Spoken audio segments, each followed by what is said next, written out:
finally getting around to working on my roof from the damage from Hurricane Irma. The damage is basically tiles, barrel tiles that came off. But I want to wear a hat on the roof because of the sun. But you put a hat on right now, it's about 40 miles an hour winds on the roof. So what I did is I got my sweatband and I put it over my hat and under my chin.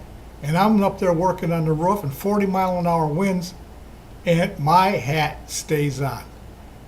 So this worked out good. I got to get another sweatband for my head and one sweatband for my hat. Cheap and easy way to keep your hat on your head in high winds.